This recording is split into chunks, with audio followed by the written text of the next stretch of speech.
Bab 201 Suamiku, jangan pergi. Di cabang Zonghai di pusat perbelanjaan Taigu, pemilik konter Rolex mendengar bahwa Ye Feng telah tiba.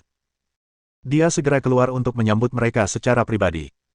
Ketika dia mendengar bahwa Ye Feng sedang memilih hadiah ulang tahun untuk kakeknya, dia tercengang. Orang yang bertanggung jawab di konter Rolex segera mengeluarkan kotak hadiah yang dibungkus dengan indah dari konter. Tanda seru. Tuan Ye, ini Rolex Meteorite GMT terbaru yang baru saja tiba di toko kami. Saat ini, hanya ada satu di Tiongkok. Apakah Anda puas dengan jam ini? Ye Feng mengeluarkan jam tangannya. Bingkai merah dan biru, serta pelat jam yang dipoles dari meteorit. Kelihatannya cantik namun stabil. Itu memang jam tangan yang bagus. Yang ini, berapa harganya? Mendengar ini, pemilik toko buru-buru melambaikan tangannya. Suatu kehormatan bagi kami Tuan Ye datang ke toko kami. Bagaimana kami bisa mengambil uang Anda? Anggap saja sebagai hadiah ulang tahun untuk orang tua itu. Ye Feng langsung menggelengkan kepalanya. Bisnis ya bisnis, aku tidak suka berutang budi pada orang lain. Pemilik toko hanya bisa mengangguk ketika mendengarnya mengatakan ini. Harga pasaran jam tangan ini 300.000 yuan. Kalau kamu harus membelinya, aku akan memberimu harga pokok 210.000 yuan. Ye Feng tidak mengatakan apa-apa dan langsung pergi membayar. Kemudian, dia mengambil kotak hadiah yang indah itu dan berjalan keluar. Guan Junseng segera memimpin sekelompok eksekutif senior dari pusat perbelanjaan Taigu dan secara pribadi mengirim mereka keluar. Melihat ini, gadis bersanggul itu buru-buru menarik seorang eksekutif senior yang dikenalnya. Direktur Qiu, apakah Anda masih mengenali saya? Eksekutif itu menoleh ke arahnya. Oh, kamu Yi Bao, kan?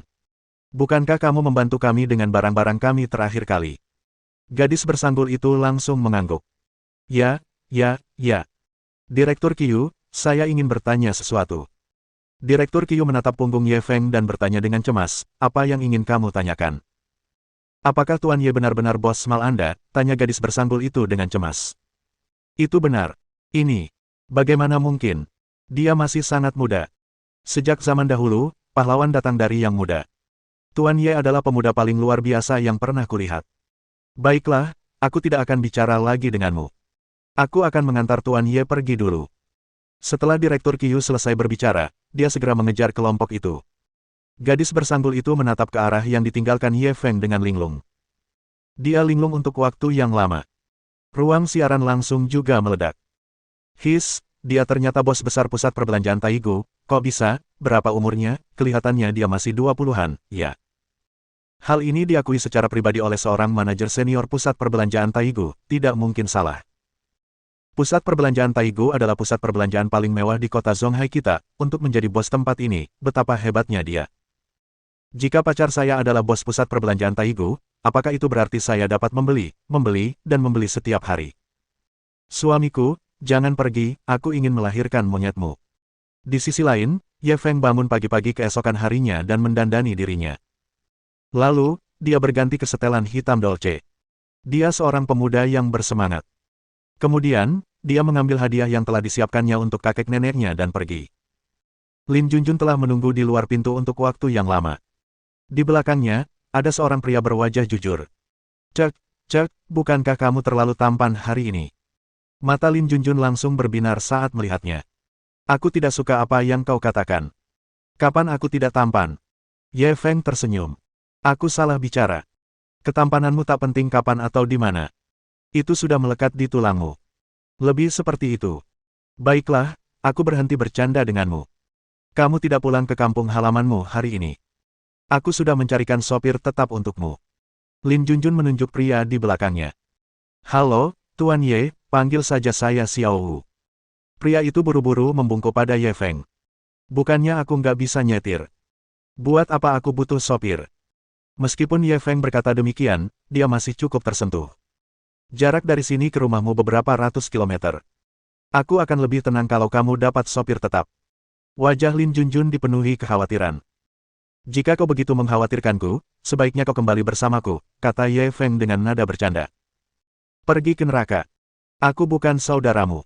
Kenapa aku harus pergi? Lin Junjun menegurnya sambil tersenyum. Tidak apa-apa kalau kamu tidak mau pergi. Aku akan mentraktirmu makan saat aku kembali. Ye Feng tidak mengatakan apa-apa lagi, dia menyerahkan kunci mobil kepada Xiao Wu. Xiao Wu segera mengendarai mobil keluar dari garasi. Ye Feng duduk di kursi penumpang depan dan melambai pada Lin Junjun. Bantu aku mengurus rumah. Kalau aku kehilangan apapun, aku akan meminta pertanggungjawabanmu. Aku anjing, iya. Bantu kamu ngurus rumah, iya.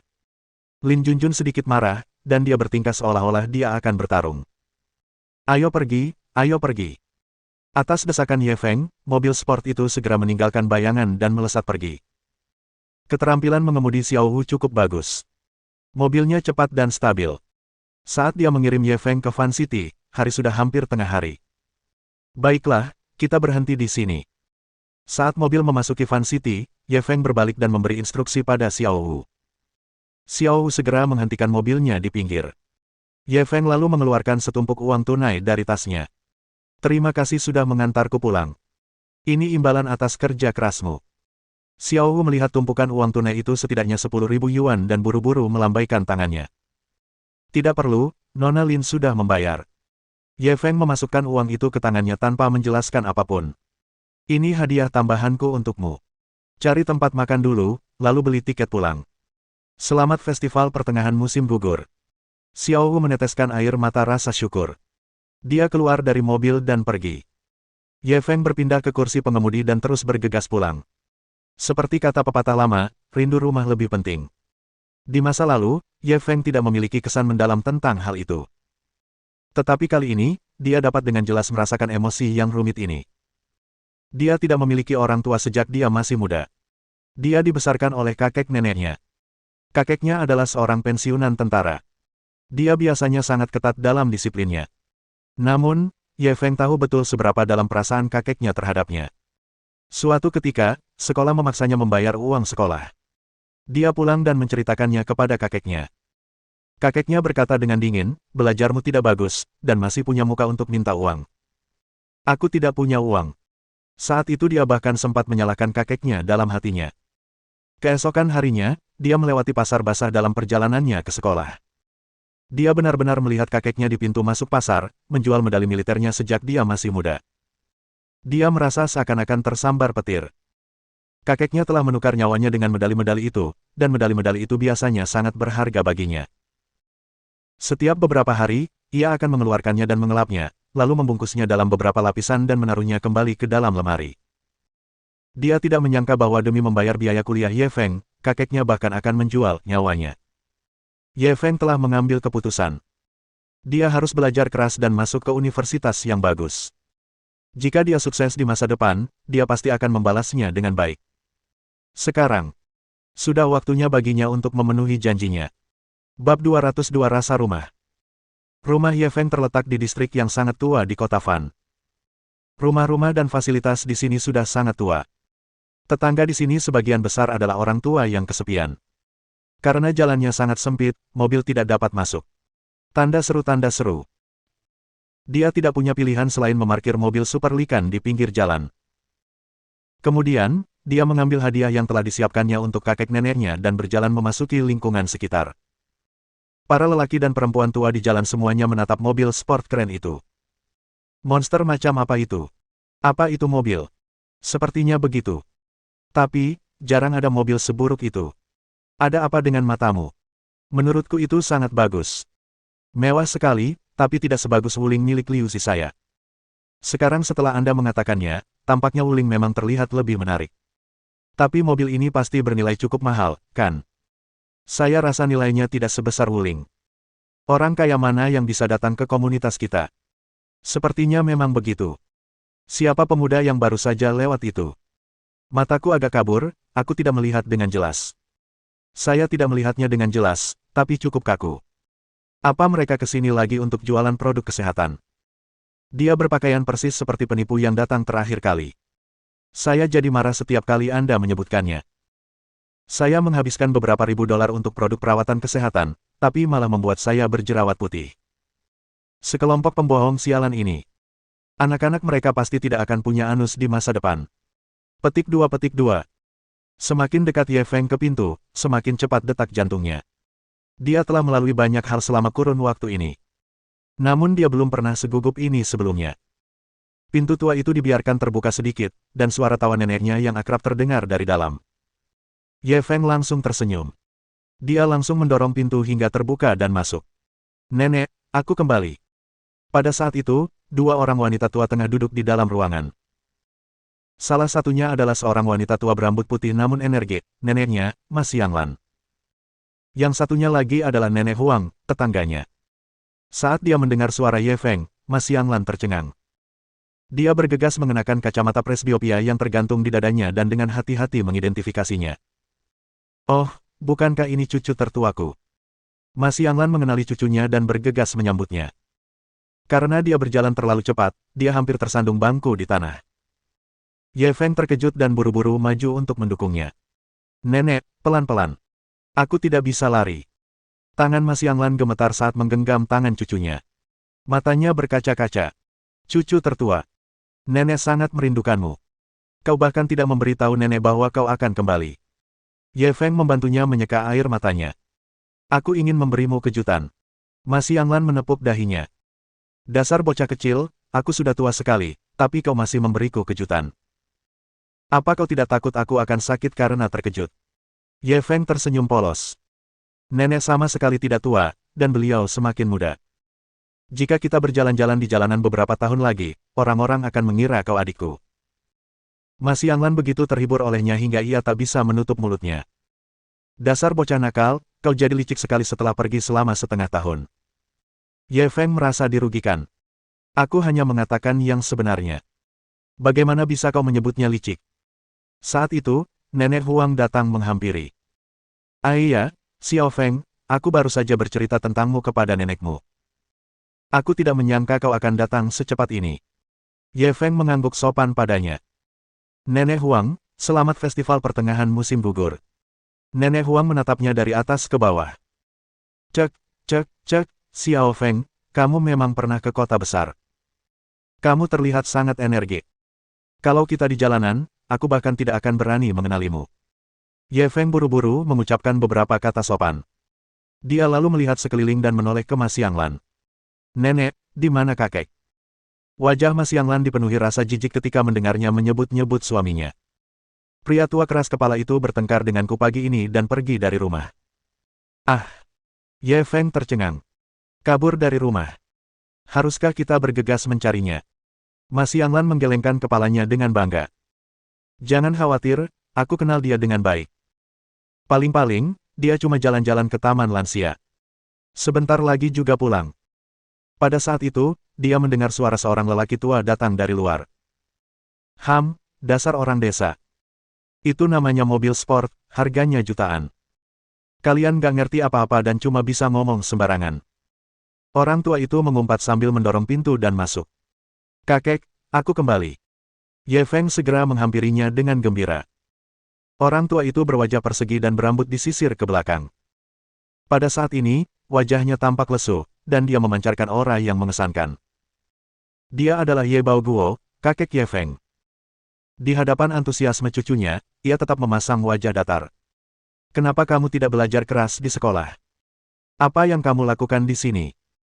Apa kamu takut tidak ada yang akan mengambil jenazahku setelah aku meninggal? Ye Feng terdiam. Dia berdiri di sana dengan canggung, tidak tahu harus berbuat apa. Ma Xianglan sangat marah ketika melihat cucunya diperlakukan tidak adil. Pak tua, cucuku susah sekali pulang. Tidak bisakah kau bahagia? Untuk siapa kau berwajah muram? Ye Baoguo menegakkan lehernya dan memelototinya. Dia cucuku. Aku bisa memarahi dan memukulnya kalau mau. Tidak boleh. Ma Xianglan bagaikan induk ayam yang melindungi makanannya. Xiao Feng adalah cucuku. Kalau kau berani memukul cucuku, aku akan melawanmu sampai mati. Melihat ini, Ye Baoguo langsung mengecilkan lehernya. Petik 2 titik. Aku hanya bilang, aku tidak bilang akan memukulnya. Ye Feng menatap kedua pelawak tua ini. Dia ingin tertawa tetapi tidak berani. Pada saat yang sama, rasanya sangat hangat. Mungkin inikah cita rasa rumah yang sesungguhnya. Bab 203 barang bagus apa yang dapat Anda beli? Beli. Apa kamu sudah makan? Wajah tua Ye Baoguo tampak lesu saat dia menatap cucunya. Belum, jawab Ye Feng cepat. Ada apa? Begitu miskinnya sampai-sampai tidak mampu makan. Kurasa kau hanya membuang-buang waktu membaca buku, kata Ye Baoguo dengan wajah datar dan berbalik untuk pergi. Tanda seru tanda seru. Dari kejauhan, ia bisa mendengarnya bersenandung kecil. Kudengar dari komandan bahwa istri Aking benar-benar tidak biasa. Mas Yanglan segera memegang tangan cucunya. Jangan ganggu orang tua keras kepala itu. Ayo, biarkan nenek memeriksanya. Sambil berbicara, dia mengamati cucunya dengan saksama. Setelah beberapa lama, wajahnya tiba-tiba menampakkan ekspresi terkejut. Saudari Huang, apakah Anda memperhatikan bahwa Xiao Feng tampaknya telah banyak berubah? Tapi saya tidak bisa mengatakan secara spesifik di mana perubahannya. Nenek Huang mengangguk cepat. Aku menyadarinya saat Xiao Feng masuk. Dia memang terlihat lebih energi dari sebelumnya. Namanya temperamen yang mulia, kan? Mas Yanglan tertawa terbahak-bahak. Temperamen yang mulia. Bagaimana mungkin seorang bangsawan berasal dari keluarga seperti kita? Meskipun dia berkata demikian, dia menyadari bahwa cucunya tampaknya memiliki temperamen khusus. Di masa lalu, dia memiliki rasa rendah diri, dan ketika berbicara dengan orang lain, dia selalu menghindari kontak mata. Namun sekarang, dia memancarkan rasa percaya diri yang kuat. Begitulah, seluruh temperamennya telah mengalami perubahan yang luar biasa. Tepat saat mereka berdua tercengang, Ye Baoguo kembali membawa daging babi dan sayuran. Mas Yanglan segera menarik suaminya.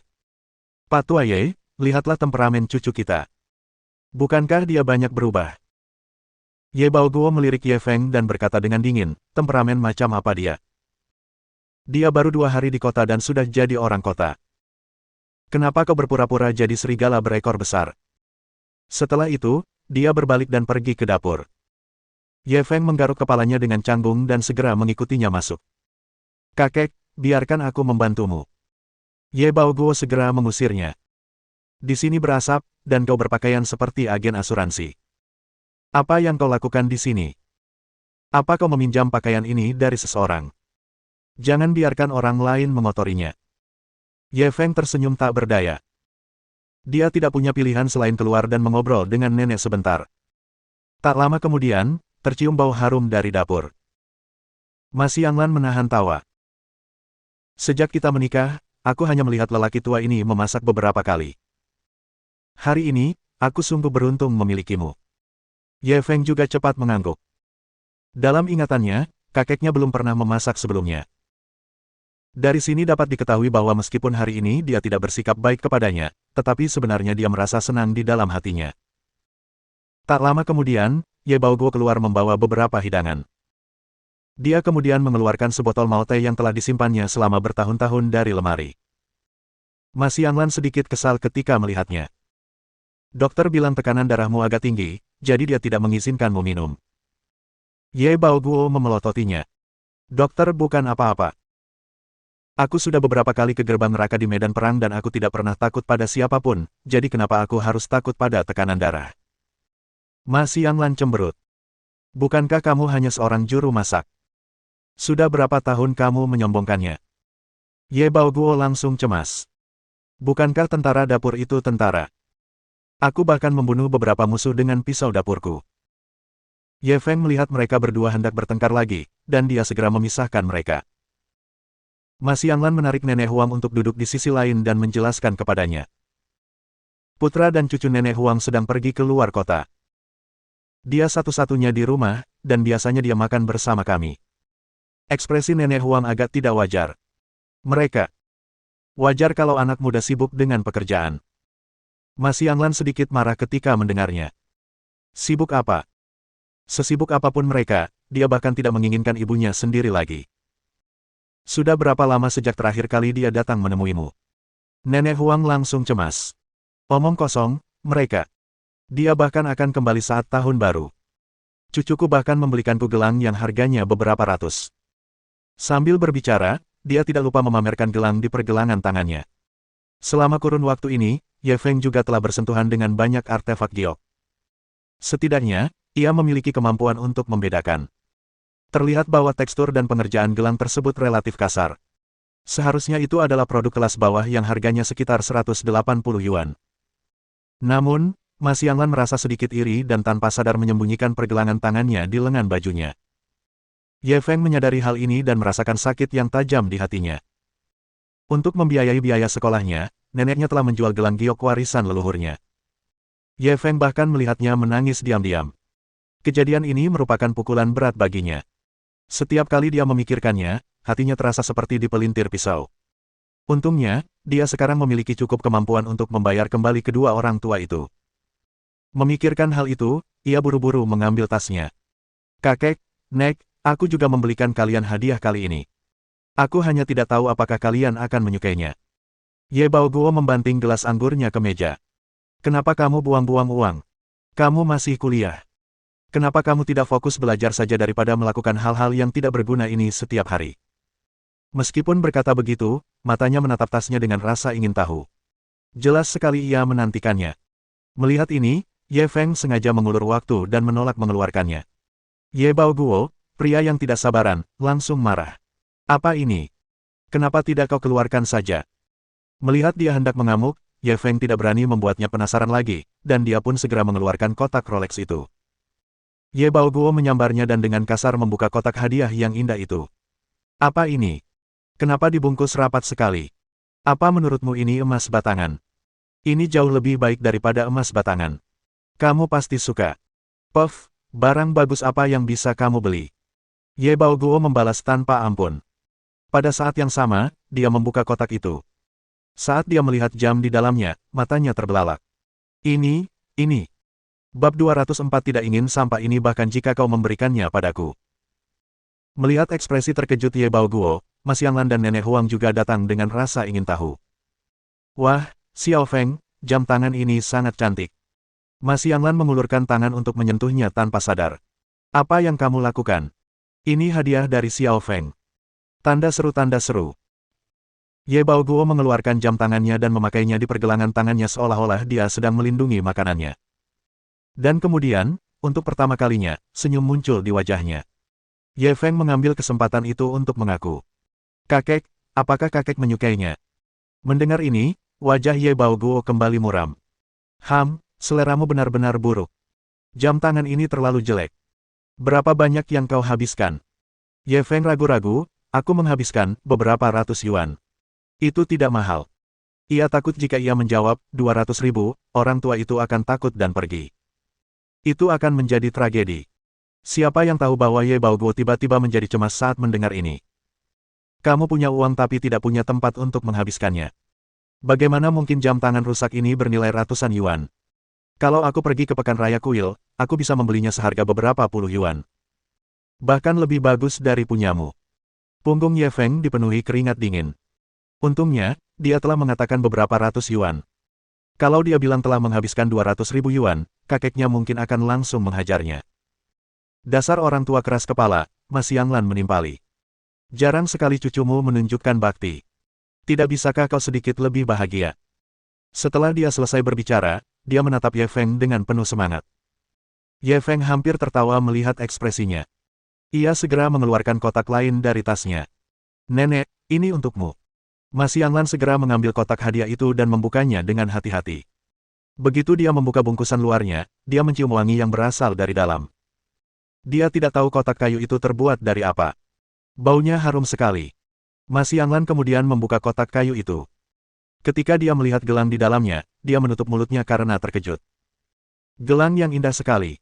Gelang itu berwarna putih susu, dengan tekstur halus dan kilau yang memukau. Itu membuat orang merasa rileks dan bahagia pada pandangan pertama. Melihat ini, Nenek Huang menundukkan kepalanya dan melihat gelang di pergelangan tangannya. Dia akhirnya mengerti apa artinya ketika orang membandingkan dirinya dengan orang lain. Dibandingkan dengan gelang di dalam kotak, gelang di tangannya seperti produk murahan. Dia buru-buru menutupinya dengan lengan bajunya. Mas Yanglan memasang gelang itu di pergelangan tangannya. Semakin ia melihatnya, semakin ia menyukainya. Xiao Feng, gelang ini sangat cantik. Berapa harganya? Ye Feng baru saja belajar dari kesalahannya, jadi wajar saja ia tidak berani menyebutkan harga sebenarnya. Tidak mahal, hanya saja sedikit lebih dari 1.000. Mendengar ini, Ye Baoguo segera melepas sepatunya dan hendak melemparkannya ke arahnya. Dasar orang tolol, kau benar-benar menghabiskan lebih dari 1.000 yuan untuk gelang rusak ini. Ye Feng terkejut, dan dia segera bersembunyi di belakang neneknya. Mas Yanglan segera melindunginya, tetapi ia juga mengeluh, benar, Xiao Feng, kakekmu benar, ini terlalu mahal. Bisakah kita mengembalikannya sekarang? Ayo cepat pergi. Ye Feng menggelengkan kepalanya. Mereka bilang kalau kualitasnya tidak bermasalah, mereka tidak akan menerima retur. Mas Yanglan sedikit cemas. Tapi ini. Ye Feng merangkul bahunya. Nenek, kalau suka, pakai saja. Kalau tidak suka, aku akan memberikannya pada Nenek Huang. Mas Yanglan buru-buru menutup gelang itu. Aku suka, aku sangat suka. Ye Feng tidak dapat menahan diri untuk menggelengkan kepala dan tersenyum. Pada saat yang sama, dia menghela napas lega. Untuk dapat melihat kakek dan nenek begitu bahagia, uang ini tidak terbuang sia-sia. Setelah itu, pasangan tua itu tidak lagi berselera makan. Mereka hanya terus mengagumi hadiah dari cucu mereka. Nenek Huang, di sisi lain, sangat kecewa. Faktanya, dia berbohong. Gelang itu bukan hadiah dari cucunya. Dia sendiri yang membelinya secara diam-diam dan berpura-pura memberitahu orang lain bahwa itu adalah hadiah dari cucunya. Itu hanya demi muka saja. Hal itu membuat orang merasa bahwa dia adalah seorang ibu yang penuh kasih sayang, memiliki anak berbakti, dan keluarga yang bahagia.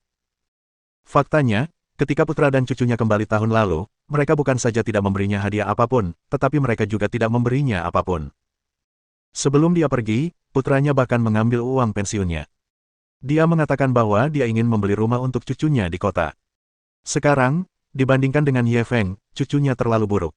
Setelah makan, Nenek Huang membuat alasan dan pergi terburu-buru. Xiao Feng, ayo pergi. Ayo jalan-jalan dengan nenek. Mas Yanglan segera memegang tangan cucunya dan berjalan keluar dengan penuh semangat. Ye Baoguo juga mengikuti. Saat itu, sudah banyak orang tua, laki-laki dan perempuan di lingkungan itu yang tengah asyik menikmati udara sejuk di bawah naungan pohon-pohon. Ketika mereka melihat pasangan tua itu, seseorang langsung menyapa mereka. Ye tua, kamu tidak pergi memancing hari ini. Cucu saya sudah kembali, saya tidak akan pergi hari ini. Ye Baoguo sengaja menyingsingkan lengan bajunya dan berpura-pura menyentuh rambutnya. Seorang lelaki tua berjanggut putih melihat jam tangannya dan langsung bertanya, aduh, Pak Tua Ye beli jam tangan, ya. Kamu habis berapa? Cucu saya membelikannya untuk saya.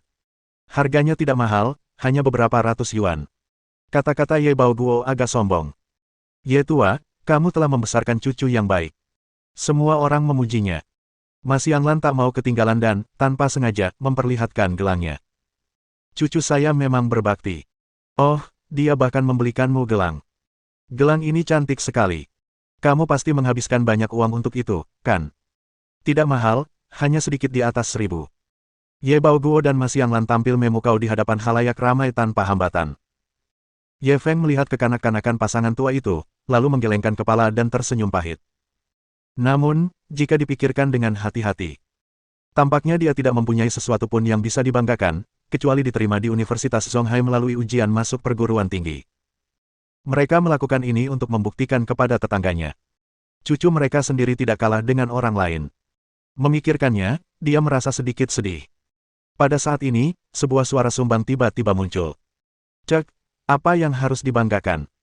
Aku tidak mau barang rongsokan seharga beberapa ratus yuan ini, bahkan jika kau memberikannya padaku. Ye Feng melihat ke arah datangnya suara itu. Dia melihat seorang pria tua yang tampak sangat kaya berbaring di kursi goyang. Dia bahkan bermain dengan gelang di tangannya. Wajahnya penuh dengan penghinaan. Bab 205 jam tangan ini, Rolex. Ye Feng mengenal lelaki tua gemuk itu. Orang ini bernama Wu Baolai. Menurutnya, dia adalah keturunan Wu Sangui. Akan tetapi, tidak ada cara untuk memverifikasi masalah ini, jadi semuanya dikatakan olehnya. Tanda seru. Mengambil 10.000 langkah mundur, bahkan jika dia adalah keturunan Wu Sangui, keturunan seorang pengkhianat, sepertinya tidak ada yang bisa dibanggakan. Orang ini selalu memiliki hubungan yang buruk dengan kakeknya di lingkungan sekitar. Dalam ingatan Ye Feng, orang ini sepertinya pernah bertarung dengan kakeknya. Dengan kekuatan tempur kakeknya yang dahsyat, jika tidak ada yang menghentikannya saat itu, lelaki tua itu pasti sudah pergi menemui Wu Sangui. Wajah Ye Baoguo menjadi muram ketika mendengar ejekan Wu Baolai. Marga Wu, apa yang kau bicarakan? Wu Baolai duduk tegak. Aku jujur saja. Jam tangan seharga beberapa ratus yuan itu cuma barang rongsokan, kan? Anakku membelikanku jam tangan seharga beberapa ribu yuan terakhir kali. Aku terlalu malu untuk memakainya. Sungguh memalukan.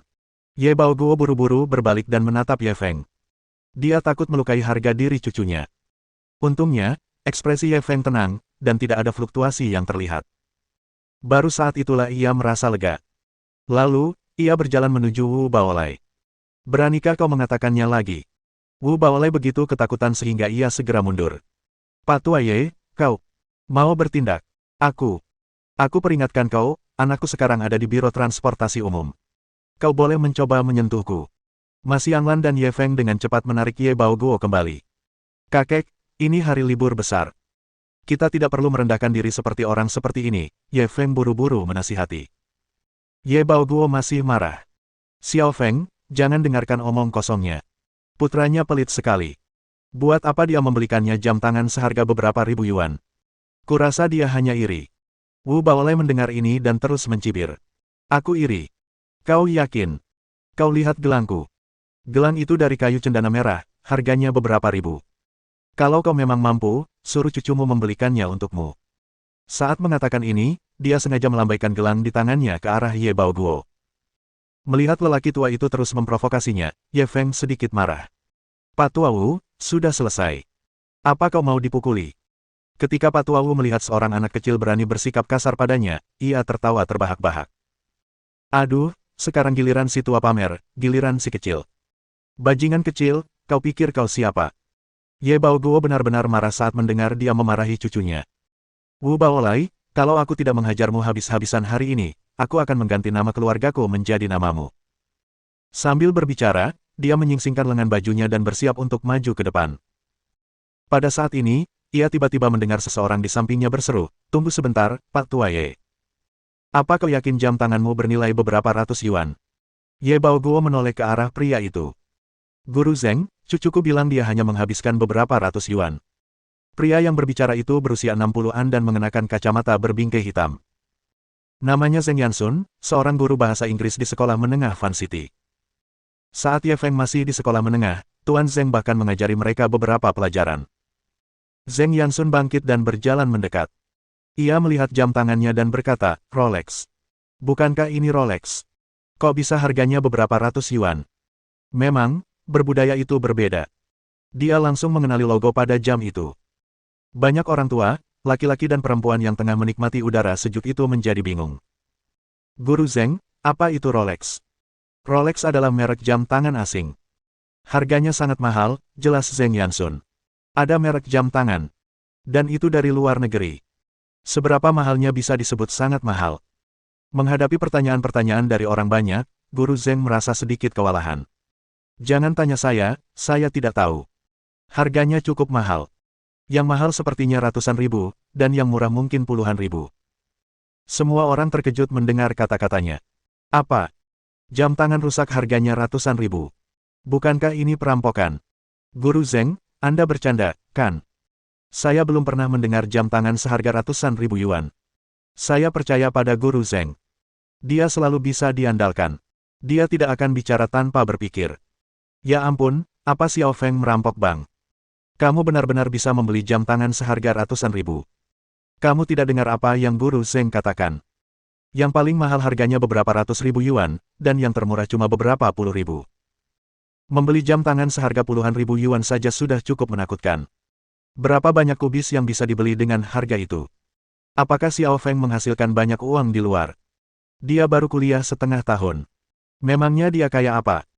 Jika Anda mampu membeli jam tangan seharga puluhan ribu yuan, bukankah itu menghasilkan banyak uang? Ye Baoguo juga sedikit tercengang. Dia menatap jam di pergelangan tangannya dengan linglung. Bukankah cucunya mengatakan bahwa jumlahnya hanya beberapa ratus yuan? Bagaimana tiba-tiba menjadi puluhan ribu? Dia benar-benar mengenakan jam tangan yang bernilai puluhan ribu. Bagaimana ini mungkin? Mas Yanglan juga terkejut. Ia menoleh ke Ye Feng. Cucu, katakan yang sebenarnya pada nenek. Berapa uang yang kau keluarkan untuk jam tangan ini? Ye Feng merasa sedikit malu. Dia tidak tahu bagaimana menjawabnya. Pada saat ini, Wu Baolai tertawa sinis lagi. Hahaha, dasar orang bodoh. Apa kalian benar-benar percaya jam tangan ini bernilai puluhan ribu? Zeng Yansun mengerutkan kening dan menatapnya. Rolex itu benar-benar berharga puluhan ribu. Wu Baolai mengangguk setuju. Aku tahu. Kalau Rolexnya asli, harganya memang puluhan ribu. Tapi, bisakah kau yakin ini asli? Zeng Yansun terdiam. Maksudmu, ini Rolex palsu? Wu Baolei menatap Ye Feng dengan sinis. Anak ini baru setengah tahun kuliah di Zonghai dan sudah bisa beli jam tangan seharga puluhan ribu. Kalian percaya? Aku tidak percaya. Ketika semua orang mendengar apa yang dikatakannya, mereka langsung merasa bahwa itu masuk akal. Wu tua benar. Mencari uang akhir-akhir ini sangat sulit. Bagaimana dia bisa menghasilkan puluhan ribu dalam setengah tahun? Anak saya bahkan tidak bisa menghasilkan puluhan ribu yuan setahun di luar. Jadi itu palsu. Xiao Feng, bukannya kakek Zhao ingin mengkritikmu, tapi kenapa kamu membeli yang palsu? Dia mungkin ingin menunjukkan wajahnya di depan kakeknya. Bagus. Wajah Ye tua hampir sepenuhnya hilang. Bab 206 berapa banyak, lebih dari 200 ribu. Ye Baoguo sangat marah ketika mendengar orang banyak bergosip tentang cucunya. Omong kosong apa yang kalian bicarakan? Kapan Xiao Feng bilang ini Rolex asli? Dia bilang cuma habis beberapa ratus yuan, tapi kalian bilang itu Rolex. Bagaimana bisa kalian menyalahkan cucuku?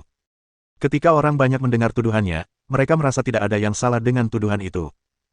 Ye Feng tidak mengatakan bahwa ini adalah Rolex asli. Tanda seru. Mereka baru menganggapnya serius ketika Guru Zeng mengatakan bahwa jam tangan itu bernilai puluhan ribu. Wu Baolei tersenyum puas. Dia selalu merasa sedih di hadapan Ye Baoguo. Dia tidak bisa memarahi atau memukulnya. Tidak mudah baginya untuk mendapatkan kesempatan ini hari ini untuk mempermalukan pihak lain. Perasaan seperti ini sungguh luar biasa nikmatnya. Saat itu, seorang lelaki tua bungkuk berjalan mendekat. Kalian ngomongin apa sih? Kok ramai sekali? Mata Guru Zeng berbinar ketika melihat lelaki tua itu.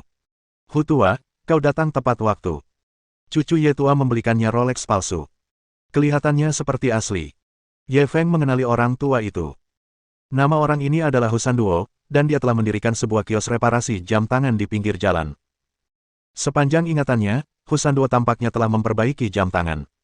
Dia pastinya dapat dianggap sebagai pengemudi berpengalaman di dunia atas. Kakeknya selalu tertarik pada jam tangan, jadi mereka berdua sering menghabiskan waktu bersama. Husan Duo segera berjalan mendekat saat mendengar ini. Ye Baoguo sebenarnya tidak ingin dia melihatnya, untuk menghindari rasa malu lebih lanjut bagi cucunya. Namun, hubungannya dengan Husan Duo selalu sangat baik, jadi tidak baik untuk mengabaikannya. Dia hanya bisa membiarkannya memeriksa. Husan Duo menatap arloji itu untuk waktu yang lama, dan ekspresinya menjadi semakin terkejut. Ye tua, bisakah kau melepasnya dan biarkan aku melihatnya? Ye Baoguo tidak punya pilihan selain melepasnya dan memberikannya kepadanya. Husan Duo melihat arloji itu berulang kali, tidak melewatkan satu detail pun. Ekspresi wajahnya semakin terkejut. Pada akhirnya, dia malah sedikit takut. Wu Baolei tidak menyia-nyiakan kesempatan untuk membunuh daun-daun yang gugur demi melindungi negara. Ia segera maju. Bagaimana, Pak Tua Hu? Jam tangan ini terlalu palsu, kan? Pak Tua Ye benar-benar menganggapnya sebagai harta karun. Bodoh sekali, aku hampir tertawa terbahak-bahak, hahaha. Tepat saat dia mengejek mereka. Husan Duo menoleh dan memelototinya. Kurasa kau yang bodoh. Siapa bilang ini palsu? Tawa Wu Baolei tiba-tiba berakhir, seolah-olah dia adalah seekor bebek yang dicekik. Kamu, apa maksudmu dengan itu? Husan Duo tidak menjawabnya, tetapi menoleh ke arah Ye Feng. Xiao Feng, katakan yang sebenarnya pada kakek Hu, jam tangan ini tidak murah, kan? Mendengar pertanyaannya, Ye Feng ragu sejenak. Tidak apa-apa. Berapa harganya? Itu jumlah uang yang cukup banyak. Puluhan ribu. Lebih kurang. Kalau kamu terus main teka-teki sama aku bakal hajar kamu. Berapa tepatnya? Husan Duo kehilangan kesabarannya dan langsung melotot ke arahnya. Ye Feng tidak punya pilihan, dia hanya bisa mengangkat dua jari. 2. Mata Husan Duo melebar. 200 ribu. Berapa? 200 ribu. Ya. Meskipun suara Ye Feng tidak keras, namun itu bagaikan sambaran petir di telinga semua orang yang hadir. Berapa? 200 ribu? Aku tidak bermimpi, kan?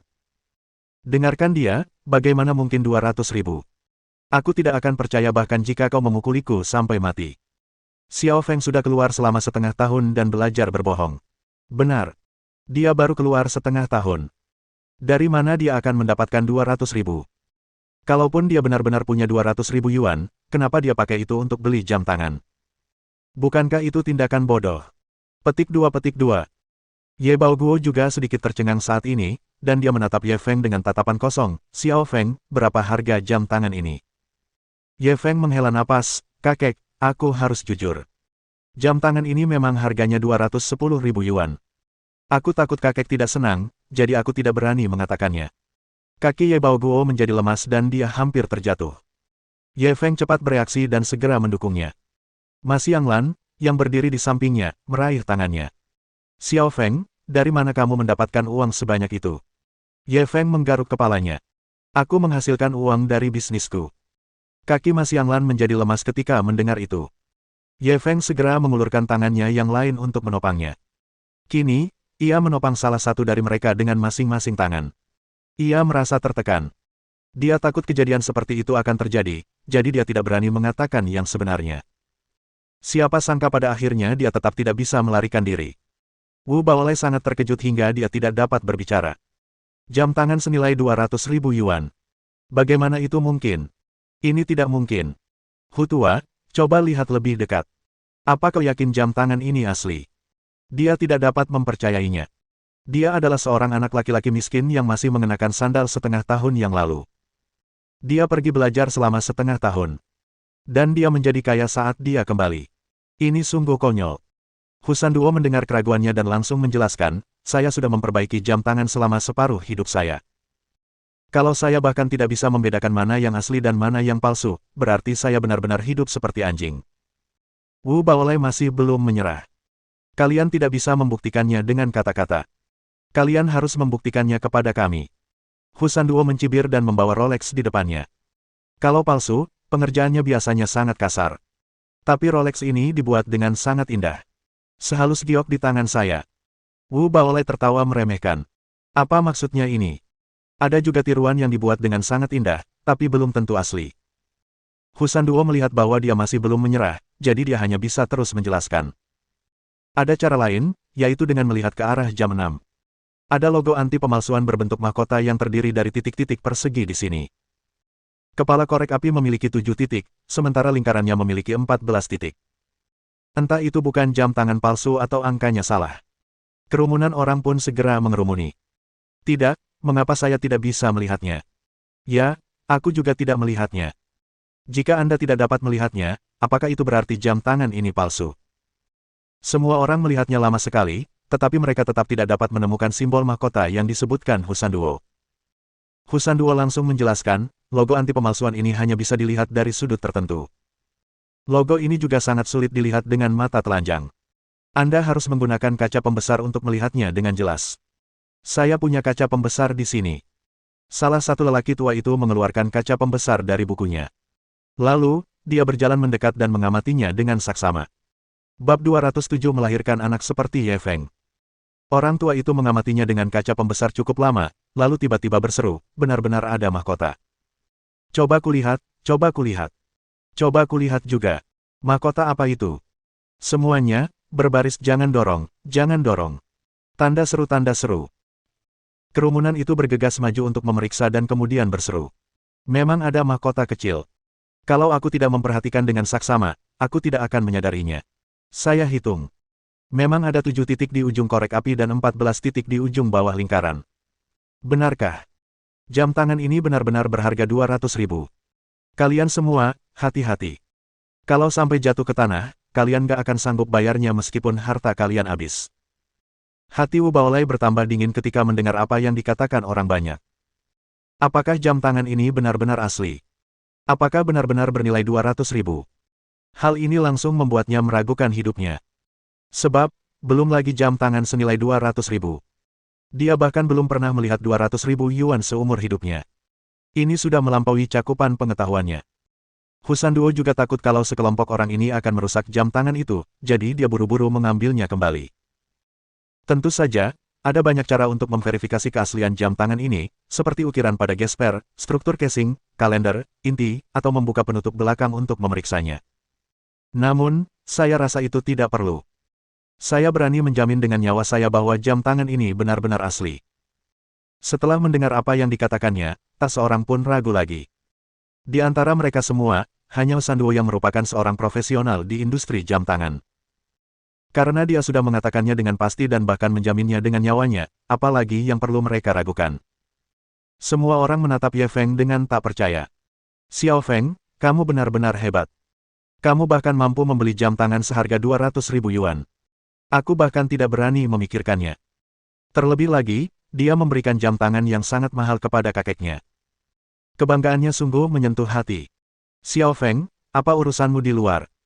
Baru setengah tahun dan kamu sudah menghasilkan begitu banyak uang. Ya, kalau kamu mampu membeli jam tangan seharga 200.000 yuan, kamu pasti menghasilkan banyak uang, kan?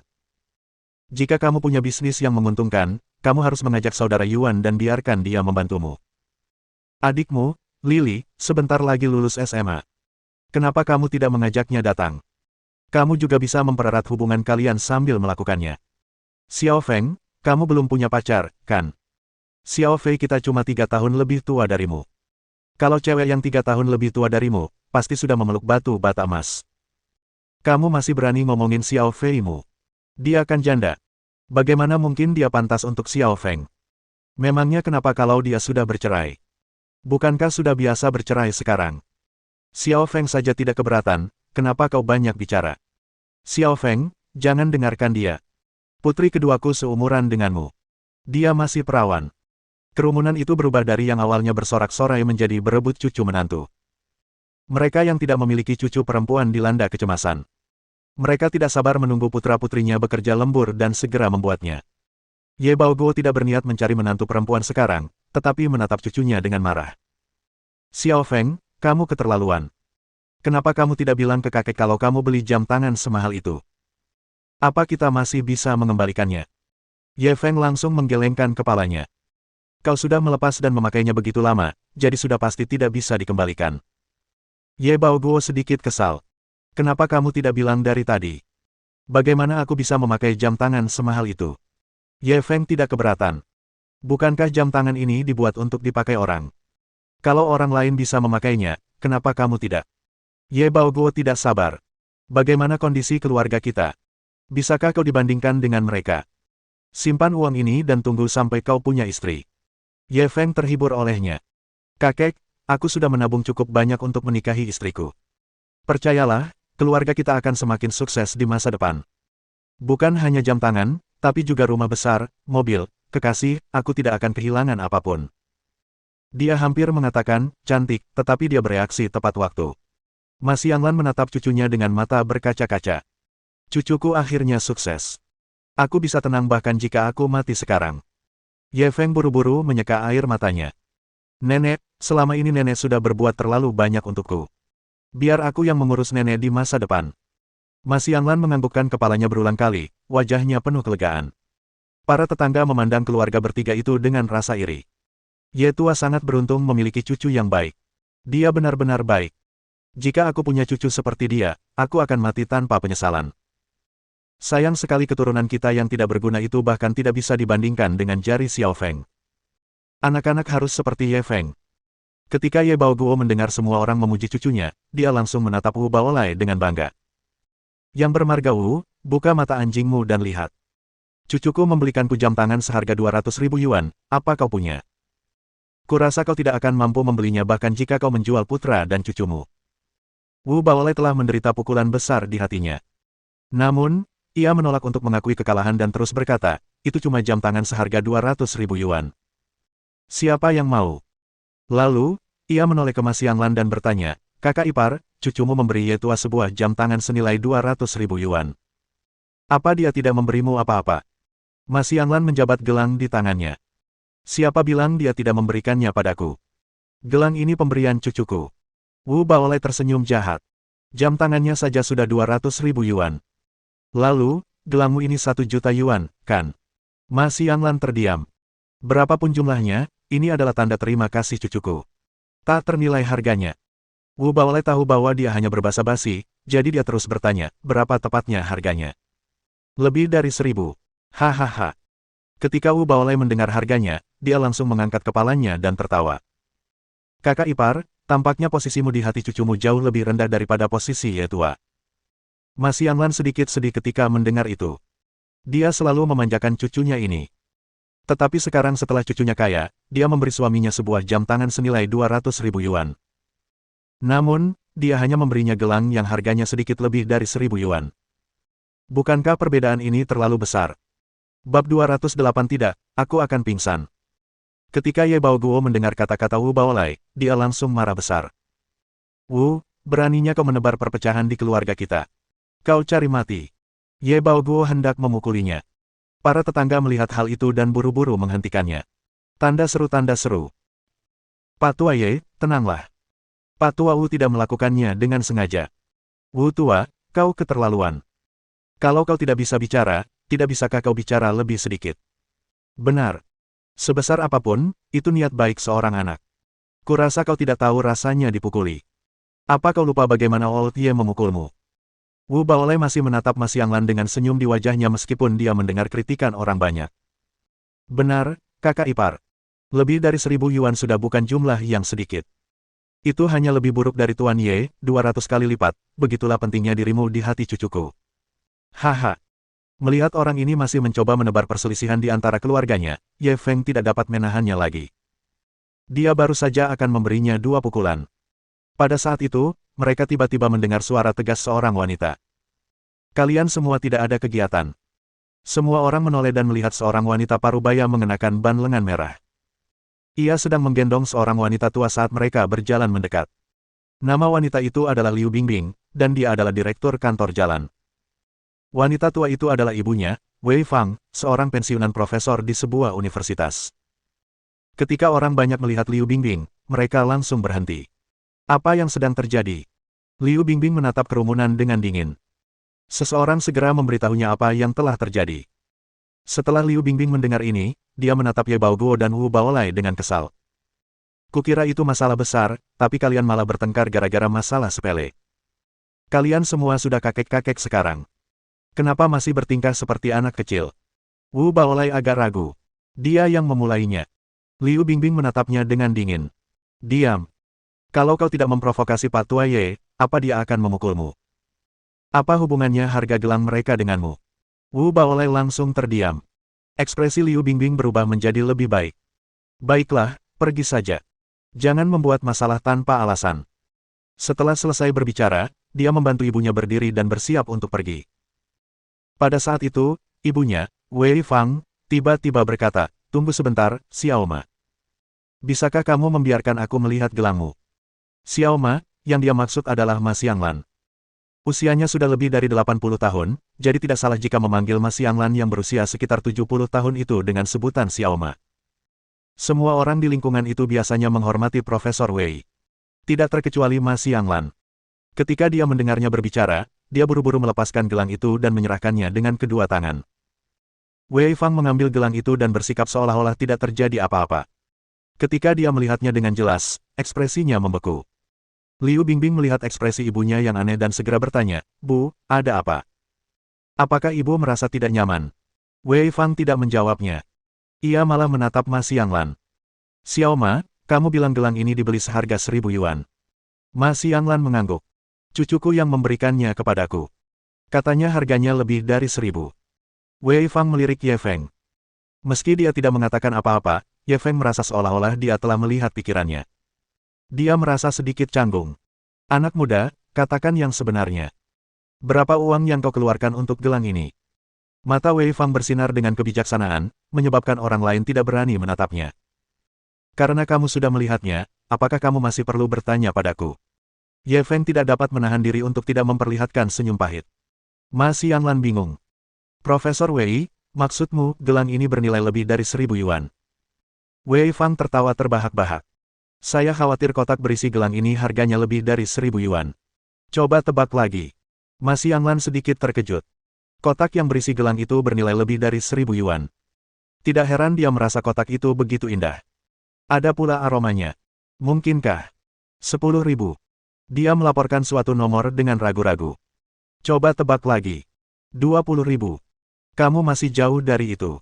Coba tebak saja. 100.000. Hanya itu keberanianmu. Terus tebak. Mungkinkah 200.000? Ma Xianglan mengucapkan angka itu dengan suara gemetar. Kakinya sudah gemetar tak terkendali. Namun, harganya masuk akal. Jam tangan yang Ye Feng berikan kepada kakeknya bernilai 200.000 yuan. Kalau begitu, tidak adil rasanya jika aku memberinya gelang senilai 200.000. Wei Fang menggelengkan kepalanya dan tidak ingin membuatnya penasaran. Kalau tidak salah, gelang ini setidaknya bernilai 1 juta yuan, bahkan mungkin 2 juta yuan. Setelah mendengar kata-katanya, suasana langsung berubah hening. Semua orang berdiri di sana dalam keadaan linglung. Mereka seperti patung. Otak mereka sudah tidak mampu memprosesnya. Setelah 10 detik penuh, barulah seseorang berbicara dengan susah payah. Aku tidak salah dengar, kan? Profesor Wei bilang gelang ini harganya lebih dari 1 juta yuan. Lebih dari 1 juta. Kamu tidak salah dengar. Kurasa aku juga mendengar lebih dari 1 juta. Bahkan mungkin mencapai 2 juta. Ya ampun, 2 juta. Profesor Wei pasti tidak salah lihat, kan? Mustahil. Profesor Wei adalah profesor geologi di universitas, dan dia ahli dalam mempelajari batu-batu ini. Bagaimana mungkin dia salah? Aku tak tahan lagi. Jantungku tak tahan lagi. Apa ada di antara kalian yang membawa pil penyelamat jantung? Semua orang tidak mampu menahannya. Mereka menawar dengan penjual sayur setiap hari sebesar 10 atau 20 yuan. Jumlah 1 juta jauh melampaui imajinasi mereka. Terutama ketika dia telah menghabiskan lebih dari 1 juta untuk sebuah gelang. Gelang senilai lebih dari 1 juta yuan. Mereka bahkan belum pernah mendengarnya. Beberapa yang jantungnya lemah bahkan merasa seperti mereka akan meninggal. Ma Xianglan juga sangat terkejut. Ia menatap suaminya dengan tatapan kosong. Apa yang baru saja dikatakan Profesor Wei? Ye Baoguo juga tidak terlalu yakin. Dia bilang, gelang yang diberikan Xiao Feng padamu nilainya lebih dari 1 juta. Berapa 1 juta? 1 juta ya 1 juta. Kamu gila. Ada berapa angka nol di belakang? Tunggu, biar aku hitung. 1, 10, 100, 10.000, 10.000, 100.000, sejuta. Ye tua, hatiku sedikit tidak nyaman, aku akan pingsan. Sayang, kamu baik-baik saja, Xianglan, bangun. Bab 209 itu hanya arti rata-rata. Ketika Ma Xianglan mengetahui bahwa gelang yang dikenakannya bernilai sedikitnya 1 juta yuan, dia hampir pingsan saat itu juga. Meskipun Ye Feng dan Ye Baoguo membantunya duduk di kursi di sebelah mereka dengan tergesa-gesa, dia butuh waktu lama untuk pulih. Ketika ia tersadar, Ma Xianglan mencengkeram lengan cucunya erat-erat, ingin mendengar kebenaran darinya.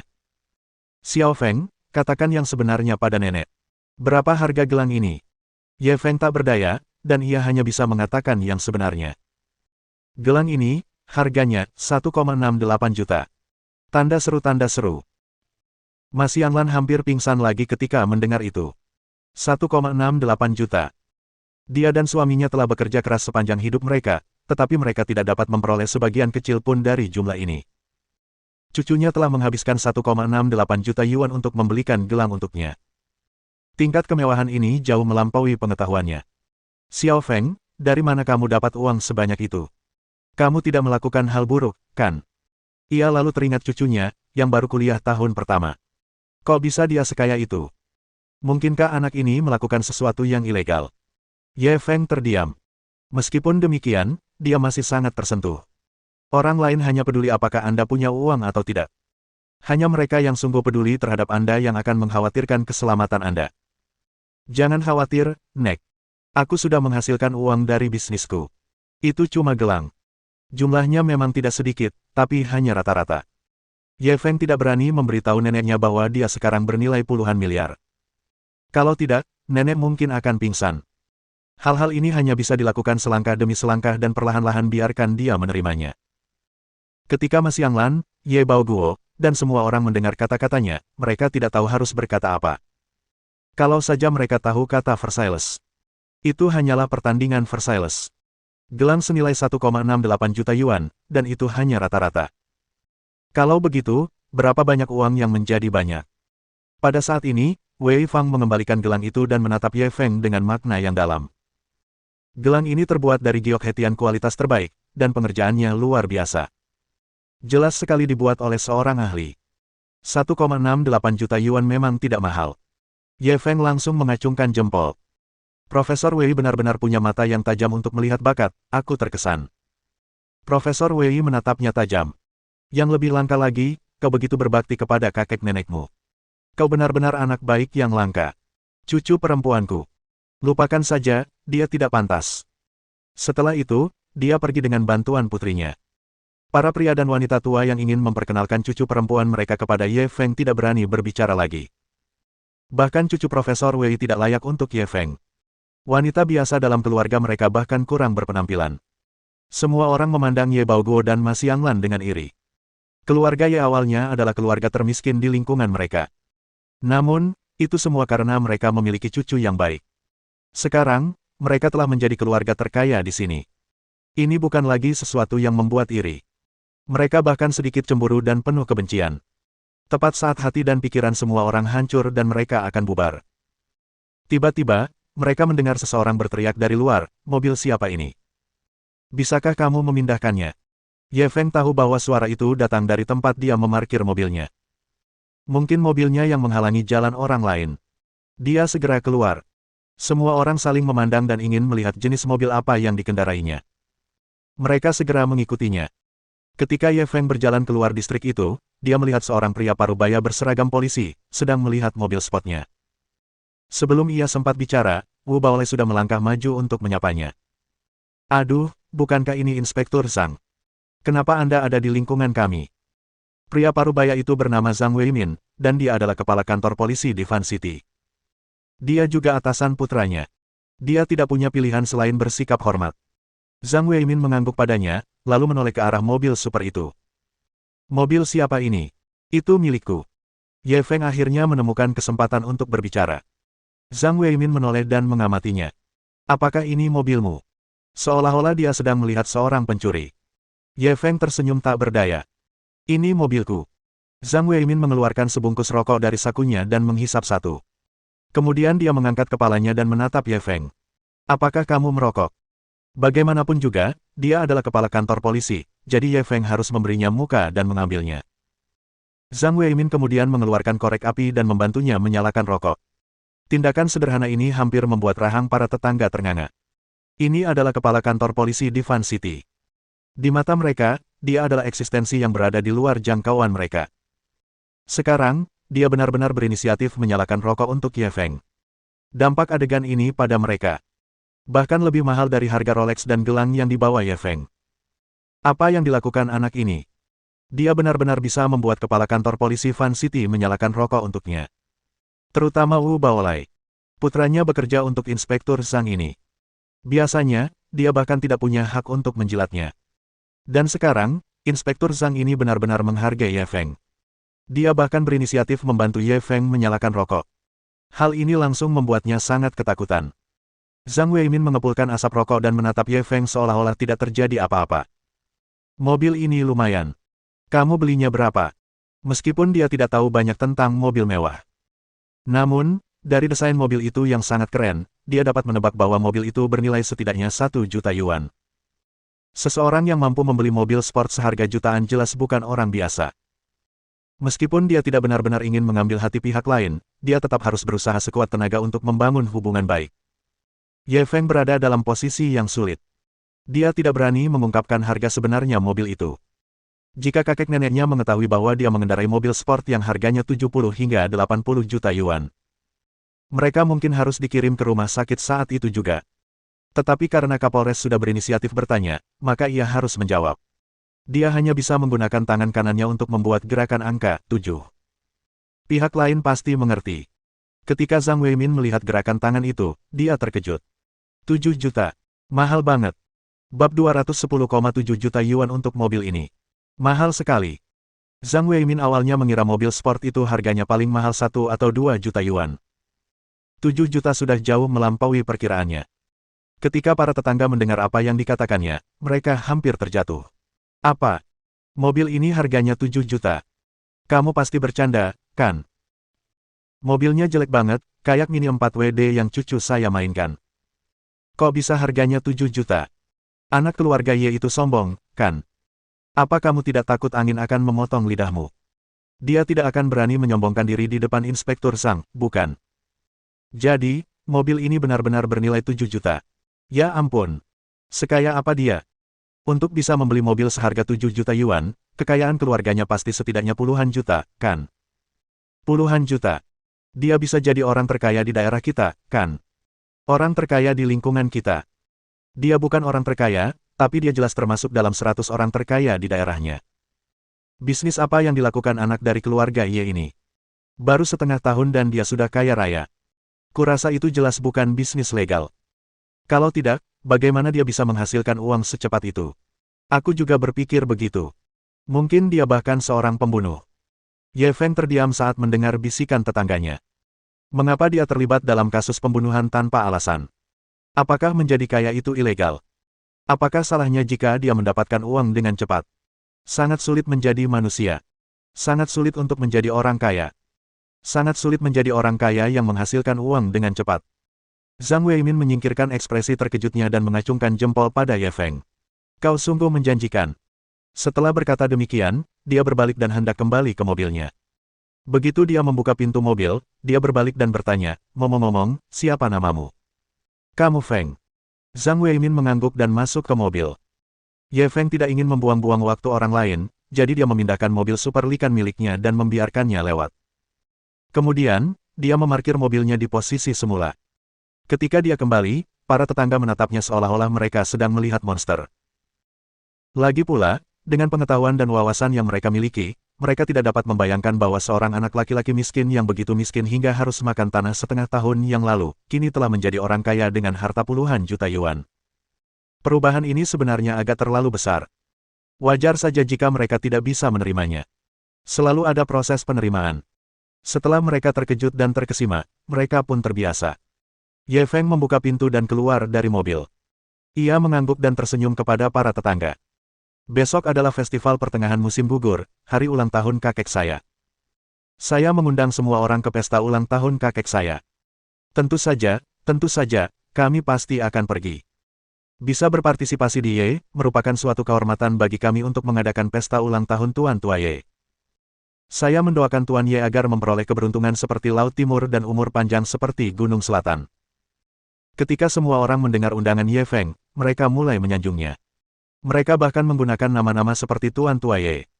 Bagaimanapun, keluarga Ye tidak lagi seperti dulu. Dulu, tak apa baginya untuk memanggilnya Ye Tua.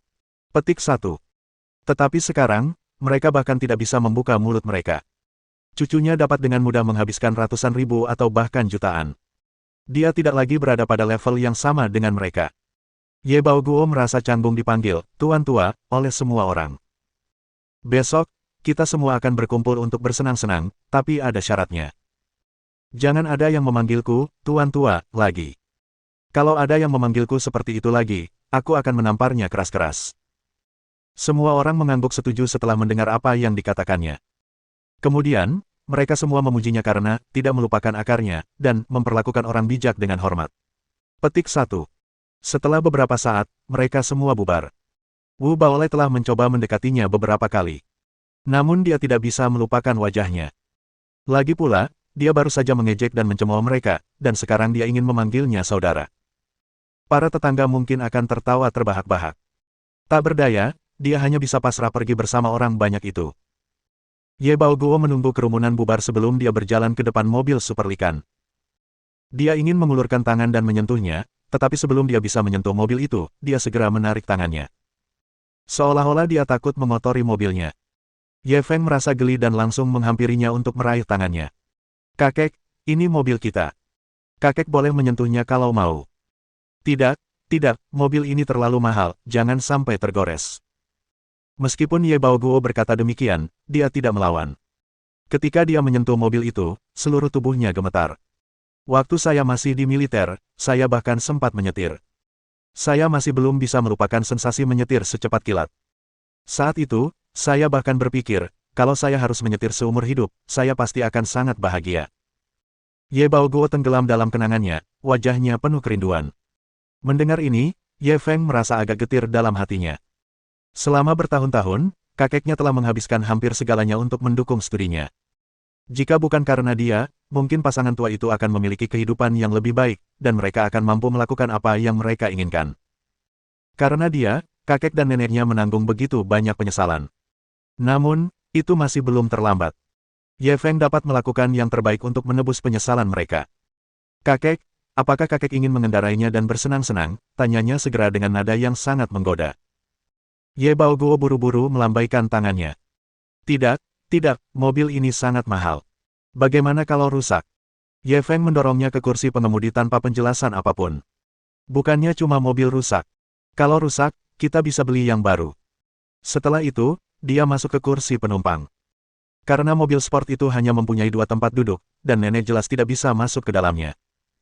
Ye Feng hanya bisa tersenyum meminta maaf kepada Mas Yanglan.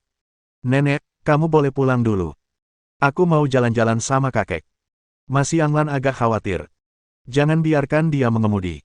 Sudah berapa tahun sejak terakhir kali dia mengemudi? Bagaimana kalau dia menabrak orang lain? Sebelum dia bisa menyelesaikan kalimatnya, mobil sport itu telah berubah menjadi anak panah dan melesat keluar. Lumayan, kakek. Aku tadinya mau ngajarin kakek beberapa operasi dasar, tapi nggak ngangka kakek bisa nyetir sehebat itu. Ye Feng memandang Ye Baoguo dengan heran. Ye Baoguo tertawa meremehkan sambil fokus mengemudi. Waktu kakek nyetir, ayahmu masih di perut nenekmu. Mau ngajarin aku nyetir? Kamu ngeremehin siapa? Kakek, pelan-pelan. Aku takut. Apa yang kamu takutkan? Biar kakek yang ngedriftmu. Mohon dukungan dari om-om ante-ante sekalian, buat subscribe atau sharekan novel Mimin ke Facebook kalian, agar channel Mimin bisa terus berkembang. Dengan begitu, Mimin bisa lebih semangat untuk up novel seru lain ke depannya. Sekiranya ada kebutuhan buat subback, silakan inbox Mimin atau tuliskan di kolom komentar, Mimin dulukan dengan ucapan terima kasih.